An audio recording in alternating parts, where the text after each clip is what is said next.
LPCC San Calbiga nagmeeting sa pagproteher sa mga consumer sabot nga san paghataas san presyo san krudo. Pamatian tan detalye sa pagbalik ni Suzette Pretancio. Radyo Pilipinas Report.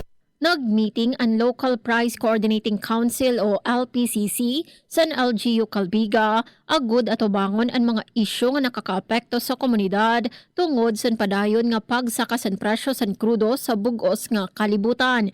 Ginisgot sa konseho ang kamutangan sa presyo sa merkado, labi na ang pagbaligya sa mga primera nga commodity agud masiguro ang patas nga presyo nga proteksyon sa mga consumer.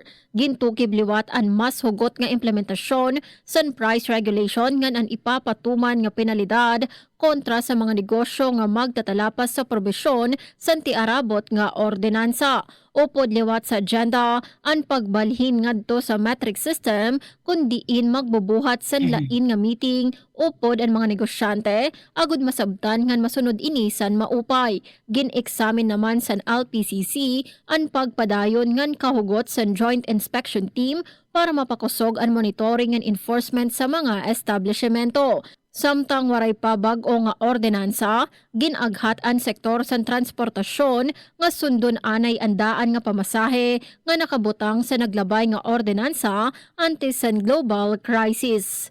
Para sa Bagong Pilipinas, Suzette Pretancio, Radyo Pilipinas, Radyo Publiko, Kalbayog.